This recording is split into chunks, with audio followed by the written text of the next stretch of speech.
Hello students, you are most welcome in physics in easy वे।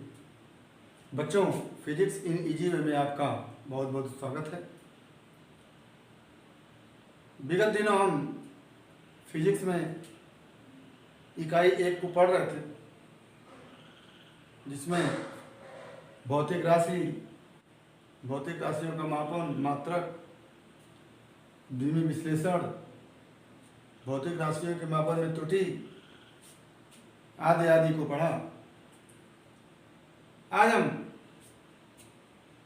इकाई 2 में ऋजुरेखीय पथ पर गति के संबंध में अध्ययन करेंगे। ऋजुरेखीय पथ पर गति का मतलब एक सीधी रेखा में गति से होता है।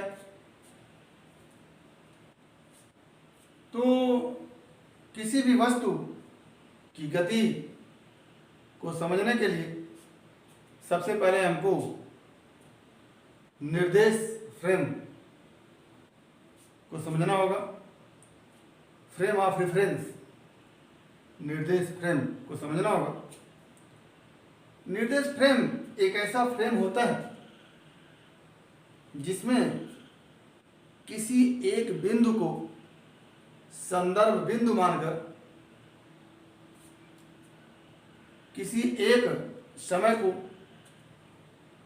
संदर्भ समय मानकर वहीं से वस्तु की स्थिति को देखते हैं और वहीं से समय का आकलन करते हैं। तो निर्देश फ्रेम के रूप में कोऑर्डिनेट को लेते हैं, निर्देशांक को लेते हैं। और निर्देशांक में हम जानते हैं कि 3 एक्सिस होते हैं। ये एक्स एक्सिस है और ये वाई एक्सिस है, और इधर की तरफ हमारा एक जेड एक्सिस होता है। इस तरह से ये हमारा जेड एक्सिस है, एक्स एक्सिस, वाई एक्सिस और जेड एक्सिस। और इस फ्रेम को निर्देश फ्रेम कहते हैं। और यह फ्रेम 3 कोऑर्डिनेटों से मिलकर बना होता है या 3 एक्सिसों से मिलकर बना होता है। एक्स एक्सिस, वाई एक्सिस और जेड एक्सिस। यहां पर इस निर्देश फ्रेम का मूल बिंदु होता है जिसको O कहते हैं। यहीं से हम दूरी को मापते हैं। जैसे किसी वस्तु की स्थिति यहां पर है, तो हम देखते हैं कि X की तरफ इसको हम एक ऐसे रास्ते से होकर जाते हैं जो X अक्ष और Y अक्ष के अनुदिश हो और वहां पर हम पहुंच जाए। तो हम इस बिंदु पर पहुंचने के लिए X अक्ष की तरफ चलते हैं, फिर यहीं से मुड़ के Y अक्ष की तरफ चलते हैं। ये इस तरह से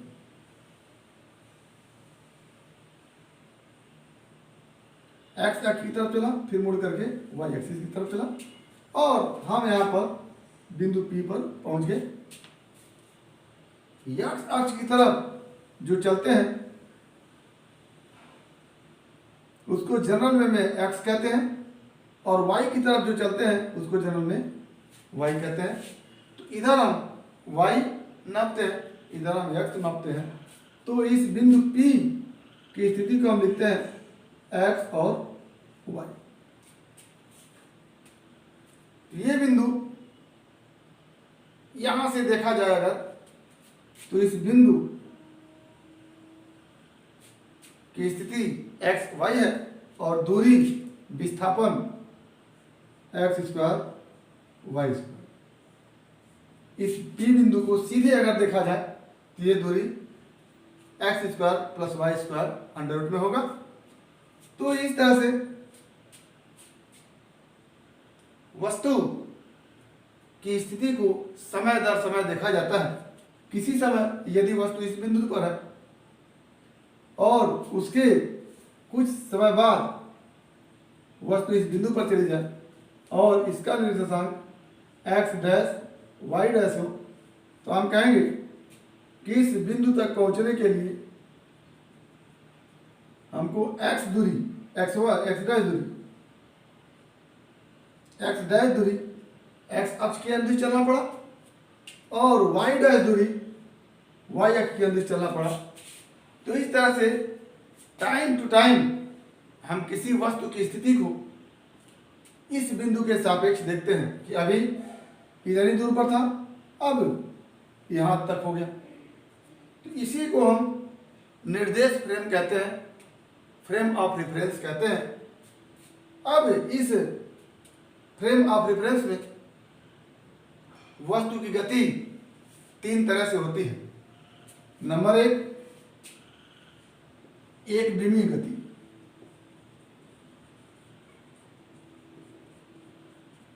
नंबर 2, द्विविमीय गति।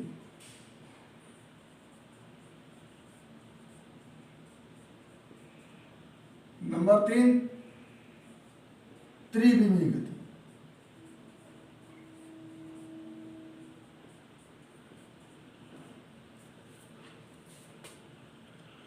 एक विमीय गति, द्विविमीय गति और त्रिविमीय गति।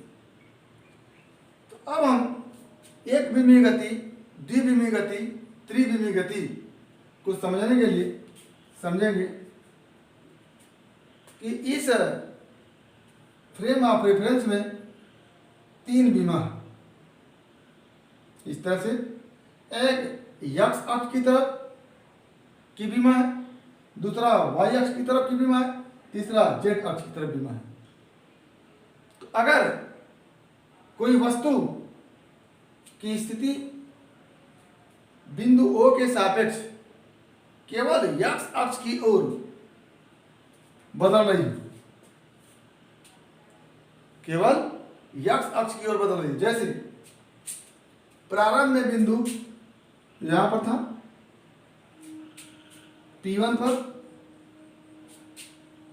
कुछ समय बाद ये P2 पर पहुंच गया, P2 पर पहुंच गया। तो वस्तु यहां से चला P2 तक, तो यानी ये वस्तु केवल x अक्ष की ओर चल रहा है, इधर की तरफ चल रहा है, y अक्ष की तरफ नहीं चल रहा। तो इस प्रकार की गति क्या हो जाती है? एक विमीय गति। यानी यदि वस्तु के स्थिति में समय के सापेक्ष केवल x अक्ष की ओर परिवर्तन हो तो वस्तु की इस प्रकार की गति क्या कहलाती है? एक विमीय गति कहलाती है। दूसरी गति द्विविमीय गति।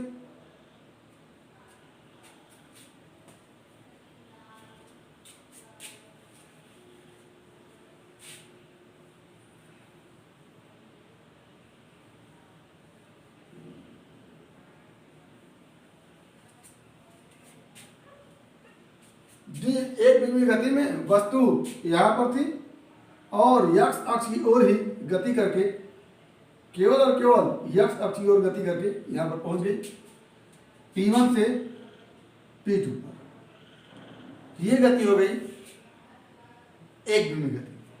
अब अगर वस्तु यहां पर है, कुछ समय बाद यहां पर आ जाए, तो आप देखेंगे कि यहां पर जाने के लिए हमको x की ओर भी जाना पड़ रहा और y की ओर भी जाना पड़ रहा। x की ओर इतना चले, y की ओर इतना चले, तब हम कहां पहुंचे? इस बिंदु पर P3 पर। तो इसका मतलब कि वस्तु P1 से P3 तक जाने में x अक्ष की ओर भी चली है, y अक्ष की ओर भी चली है। तो दो विमाओं की ओर चली है, x अक्ष की ओर, y अक्ष की ओर। तो P1 से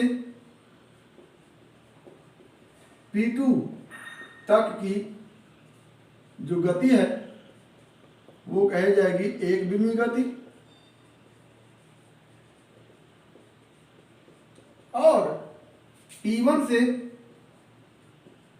P3 तक की गति जो होगी वो हो जाएगी द्विविमीय गति।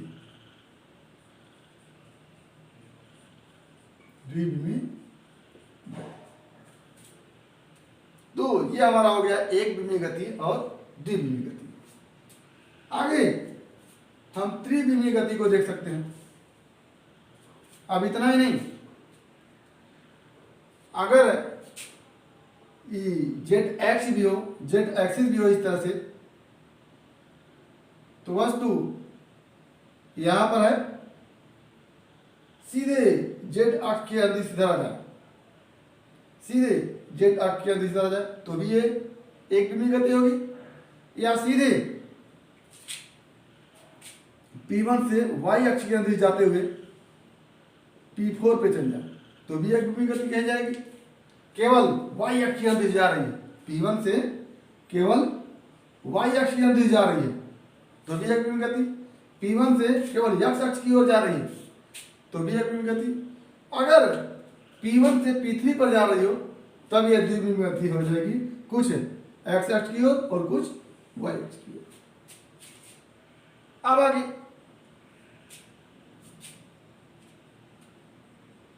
यही नहीं, अगर कुछ x अक्ष की ओर चले और कुछ z अक्ष की ओर चले, यहां पर आ जाए वस्तु, यहां थी और कहां आ जाए, यहां पर आ जाए, इस बिंदु पर, ये जो बिंदु हमारा बना हुआ है यहां पर आ जाए।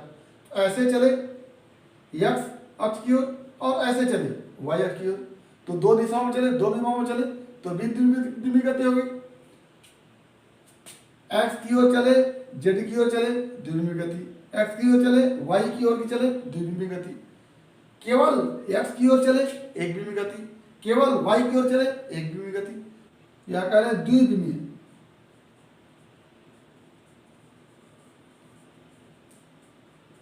गति में वस्तु किस किस प्लेन में गति करती है। जैसे यहां से अगर वस्तु P1 से P3 पर गई है तो पहले x की ओर गई है, फिर y की ओर गई है, तो प्लेन क्या बनेगा, x y तल में गति। दूसरा, पहले x की ओर जाए फिर z की ओर आए, ऐसे x की ओर गया फिर z की ओर आ गया, तो कौन सा तल हो जाएगा, x और z तल हो जाएगा। और तीसरा, यहां से y की ओर चले फिर z की ओर आ जाए, y की ओर चल के z की ओर आ जाए, ऐसे यहां पर हो जाए, तो कौन सा हो जाएगा, y z plane, y z तल। तो अगर वस्तु एक विमीय गति में है तो केवल x अक्ष के अंदिश या y अक्ष के अंदिश या z अक्ष के अंदिश गति करेगा। और यदि द्विविमीय गति में है तो x अक्ष चलकर y अक्ष की तरफ जा सकता है, x अक्ष चल करके z अक्ष की तरफ जा सकता है, y अक्ष चल करके z अक्ष की तरफ जा सकता है, y अक्ष चल करके x अक्ष की तरफ जा सकता है। तो ये x y तल में भी हो सकता है, x y तल, x z तल और y z तल। तो अगर वस्तु की द्विविमीय गति होती है तो ये किसमें हो सकती है, x y तल में हो सकती है, x z तल में हो सकती है और y z तल में हो सकती है। तो तीन तल में गति हो सकती है। और तीसरा, त्रिविमीय गति। त्रिविमीय गति यानी वस्तु में गति इस प्रकार हो कि कुछ x अक्ष की तरफ चले, फिर y अक्ष की तरफ चले, फिर z अक्ष की तरफ चले। जैसे अभी वस्तु यहां पर है, कुछ x अक्ष चले इधर चला यहां आ जाए, कुछ y अक्ष चले यहां आ जाए और कुछ z अक्ष चले यहां आ जाए। तो यह वस्तु तीनों अक्षों के अंदिश यानी तीनों विमाओं में चल रही है। x अक्ष के अंदिश एक विमा में, y अक्ष के अंदिश दूसरे विमा में और z अक्ष के अंदिश तीसरे विमा में। तो त्रिविमीय गति में क्या होता है, वस्तु x, y और z तीनों तल में चलती है, तो ये हो जाता है त्रिविमीय गति। तो हमें लग रहा है बच्चों कि आप एक विमीय गति समझ गए होंगे, किसी एक अक्ष के अंदिश, एक्स अक्ष के अंदिश केवल चलती रहे तो एक विमीय गति, वाई अक्ष के अंदिश केवल चलती रहे तो एक विमीय गति, जेड अक्ष के अंदिश केवल चलती रहे तो एक विमीय गति। द्विविमीय गति में पहले एक्स अक्ष की चल के कुछ वाई अक्ष की तरफ चल दे, द्विविमीय गति। एक्स अक्ष की तरफ चल के जेड अक्ष की तरफ चल दे, द्विविमीय गति। वाई अक्ष की तरफ चलकर जेड अक्ष की तरफ चल दे, द्विविमीय गति। तो ये हमारी द्विविमीय गति में वस्तु तीन तल में चलते हैं, एक्स वाई तल में, वाई जेड तल में और जेड एक्स तल में चलते हैं। और त्रिविमीय गति में एक्स अक्ष की तरफ चले, वाई अक्ष की तरफ चले, जेड अक्ष की तरफ चले, जेड अक्ष की तरफ चले, एक्स अक्ष की तरफ, वाई अक्ष की तरफ चले। तो अगर तीनों विमाओं के अनुदिश वस्तु चलती है तो कहते हैं कि वस्तु की गति त्रिविमीय गति हो रही है। तो यहाँ पर हम ऋजुरेखीय गति को देखेंगे और अभी इस चैप्टर में हम एक ही विमीय गति, वस्तु में एक विमीय गति को देखेंगे। और ऋजुरेखीय पथ पर गति का मतलब होता है कि एक सीधी रेखा में वस्तु की गति।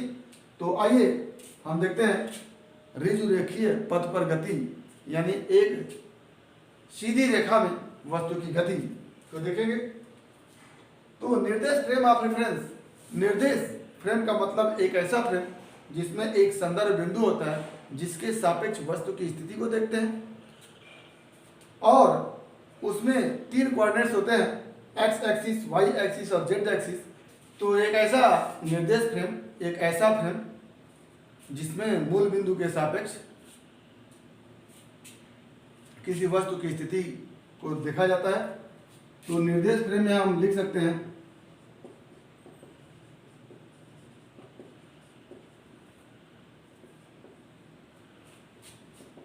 एक ऐसा फ्रेम जो एक्स, वाई एवं जेड एक्सिस से बना होगा तथा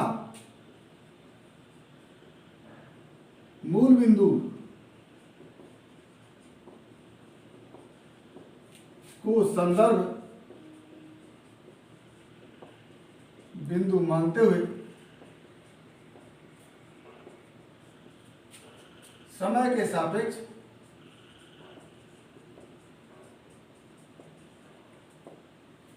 वस्तु की स्थिति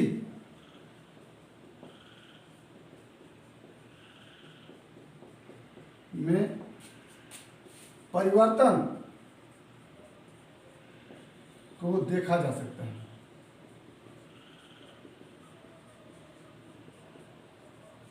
समय के सापेक्ष वस्तु की स्थिति में परिवर्तन को देखा जा सकता है। अभी आप देखें, एक्स एक्सिस, वाई एक्सिस और जेड एक्सिस से बना हुआ एक फ्रेम था। मूल बिंदु को संदर्भ बिंदु मान करके वस्तु की स्थिति को पॉइंट दर पॉइंट हम देख रहे थे। अब वस्तु की गति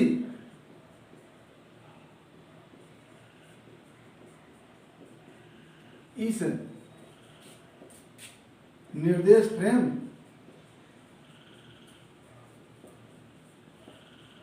के अनुसार तीन प्रकार की होती है।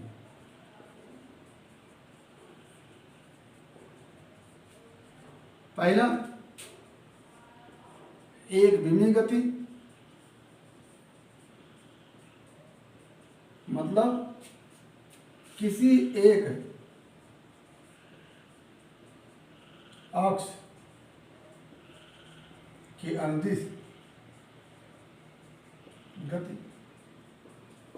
दूसरा, द्विविमीय गति,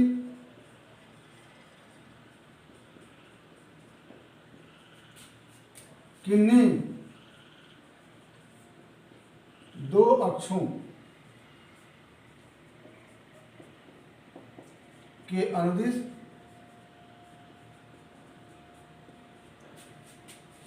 एक साथ गति।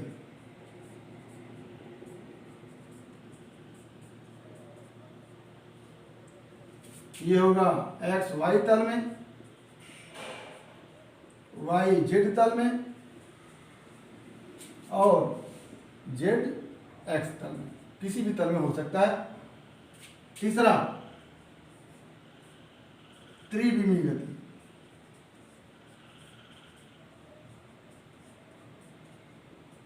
यदि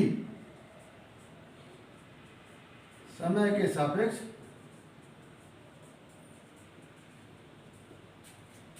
वस्तु की स्थिति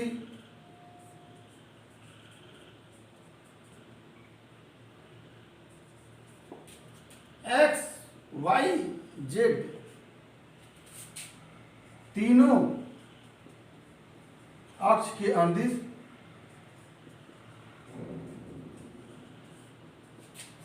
एक साथ हो रहा हो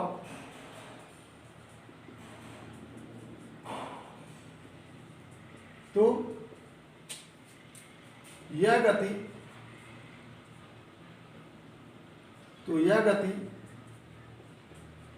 त्रिविमीय कहलाती है।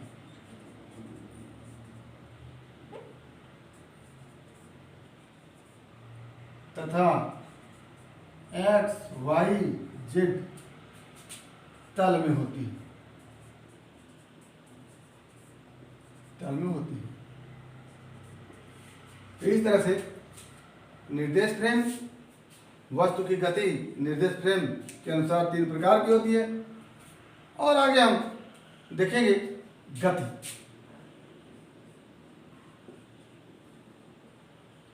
मोशन।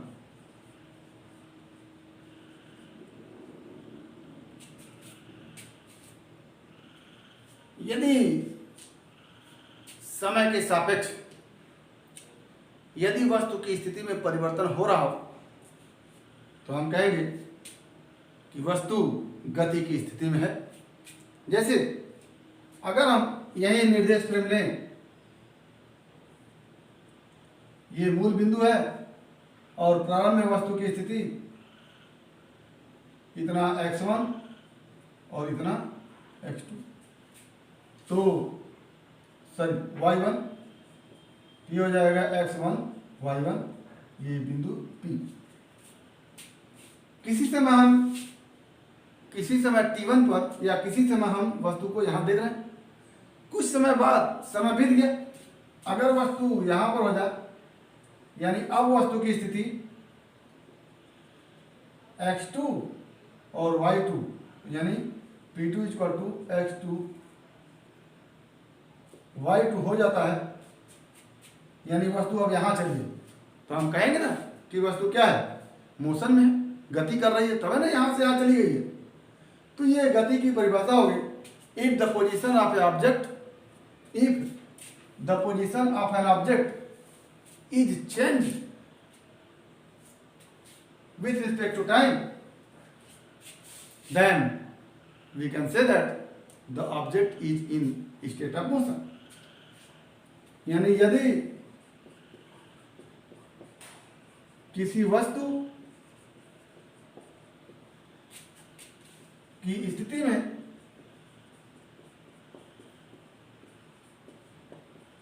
समय के साथ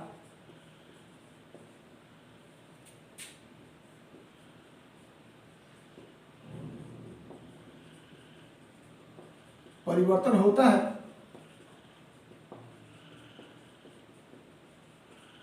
तो हम कह सकते हैं कि वस्तु क्या है, गतिकीय अवस्था में।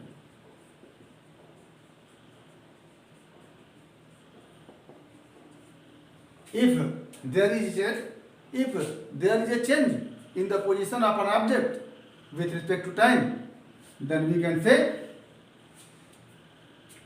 the object in a state of motion, गति की अवस्था में। अब यहीं से हमारा आता है कि एक समान गति क्या होती है, और असमान गति क्या होती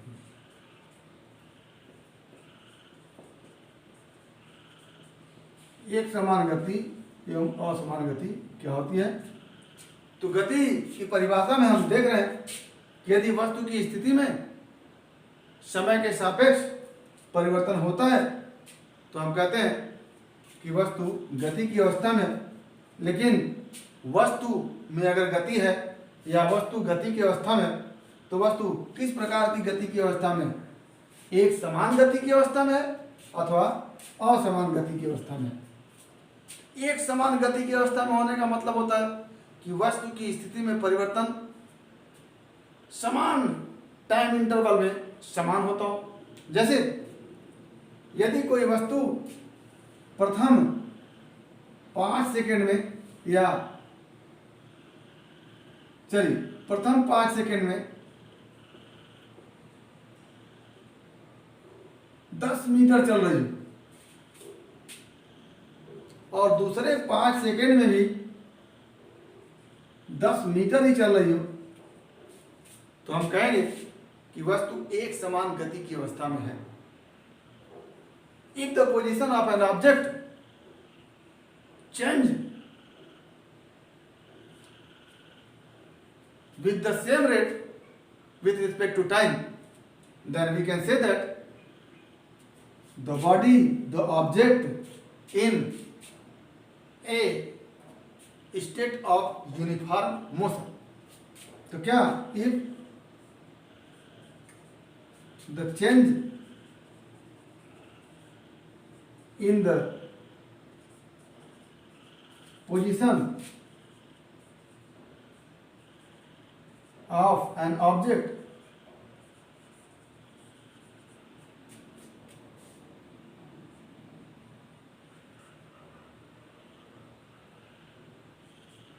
is same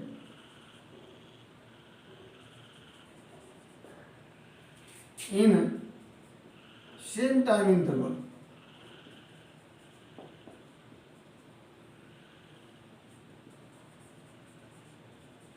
then the object is in state of uniform motion. तो यूनिफॉर्म मोशन या एक समान मोशन को हम यूनिफॉर्म मोशन कहते हैं। तो यूनिफॉर्म मोशन को आप लिखेंगे कि यदि वस्तु की स्थिति में परिवर्तन समान समय अंतराल में समान हो, यदि वस्तु की स्थिति में परिवर्तन समान समय में समान हो, तो हम कहेंगे वस्तु की गति एक समान गति है। तो क्या यदि वस्तु की स्थिति में परिवर्तन समय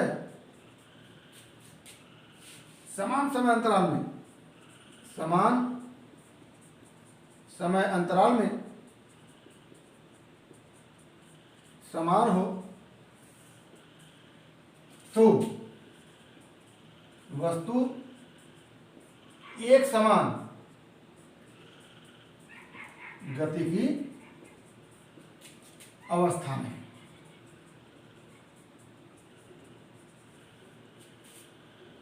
If the change in the position of an object is same in the same time interval, then the object is in state of uniform motion. यदि वस्तु की स्थिति में परिवर्तन समान समय अंतराल में समान हो, तो वस्तु एक समान गति की अवस्था में है। इसके विपरीत if the change in the position of an object is different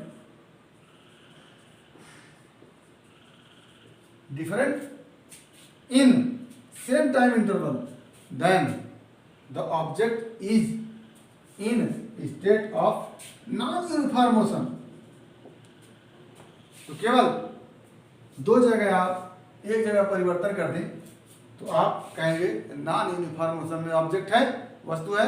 if the change in the position of an object is different in same time interval, then the object is in a state of non uniform motion. तो different data करके अगर हम same कर देते हैं तो uniform motion, और same की जगह डिफरेंट कर देते हैं तो नॉन यूनिफॉर्म मोशन हो जाता है। ये हमारा एक समान गति एवं असमान गति है। आगे हम देखेंगे कि वस्तु के द्वारा चली गई दूरी क्या होती है और वस्तु के द्वारा तय किया गया विस्थापन क्या होता है। तो आगे हमारा टॉपिक होगा दूरी एवं विस्थापन, distance and displacement.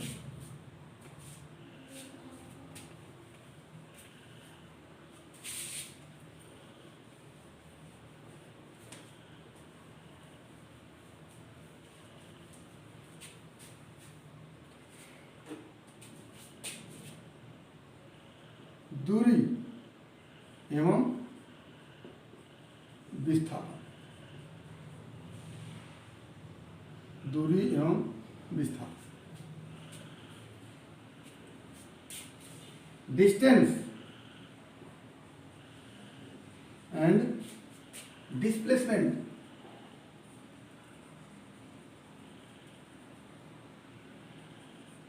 Distance and displacement, दूरी एवं विस्थापन। जब हम किसी वस्तु के द्वारा अगर किसी टाइम इंटरवल में, किसी समय अंतराल में केवल और केवल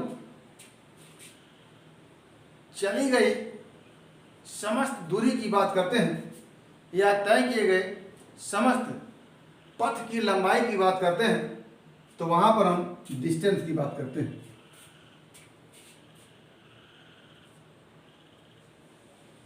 if we discuss about the total length of the way of an object which is in a state of motion, then we can discuss about the distance of.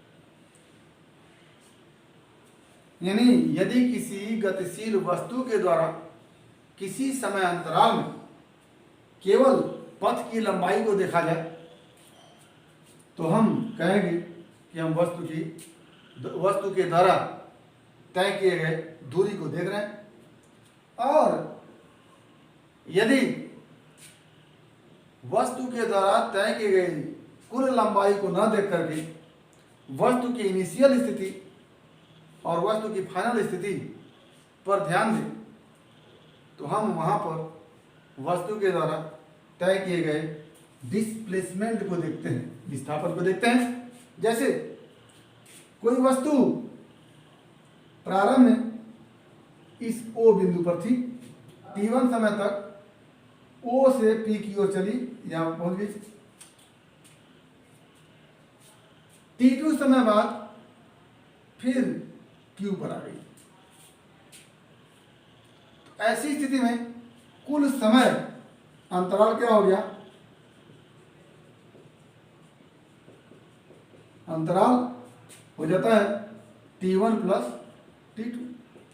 T1 समय तक O से P तक गई और T2 समय में तक P से Q पर आ गई।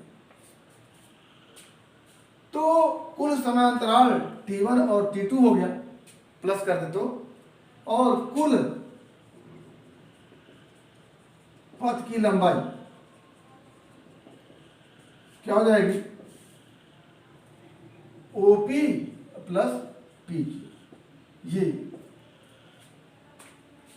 तो ये जो लंबाई होगी इसी को हम क्या कहेंगे? दूरी कहेंगे। यहां पर वस्तु जिन जिन रास्तों पर चली है उन रास्तों की लंबाई को हम माप करके पूरा लिख दिए, तो ये दूरी हो गई। जबकि यदि हम केवल वस्तु की प्रारंभिक स्थिति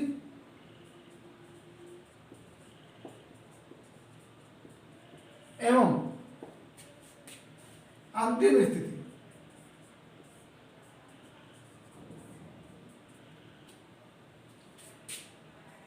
को ध्यान में रखते हुए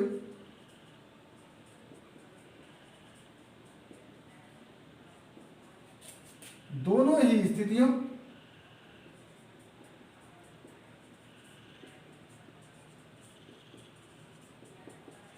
की निकटतम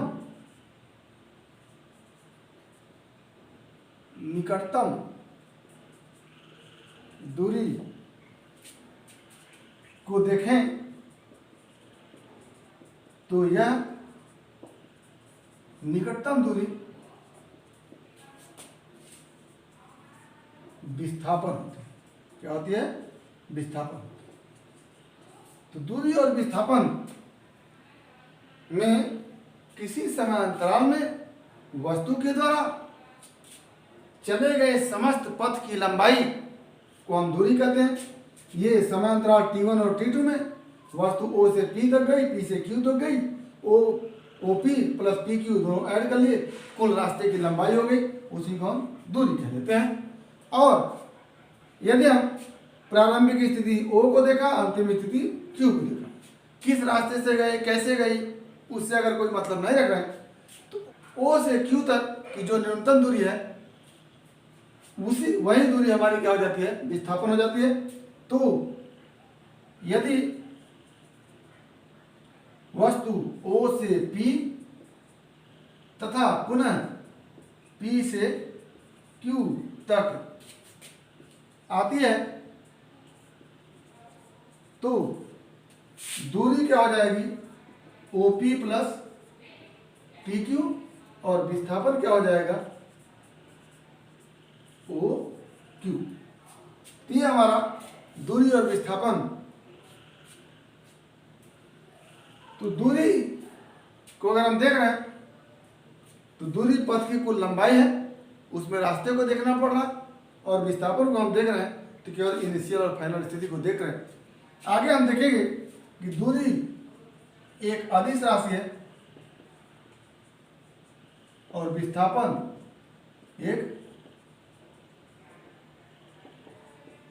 सदिश राशि है।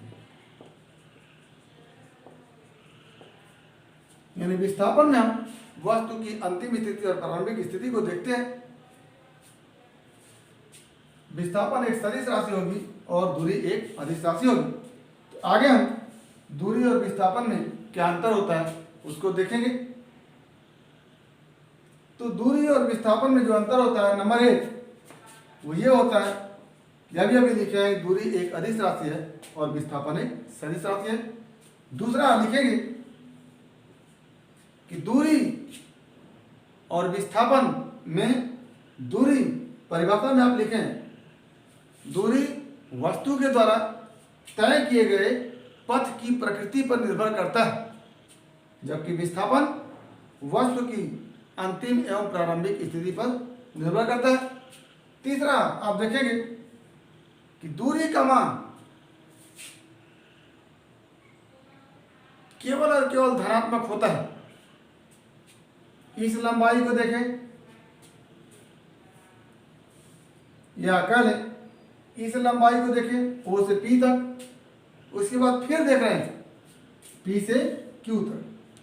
देखिएगा, अगर हम मूल बिंदु से O से दाहिने हाथ की तरफ चल रहा है तो उसको धनात्मक लेते हैं, और बाएं हाथ की तरफ चल रहा है तो उसको ऋणात्मक लेते हैं।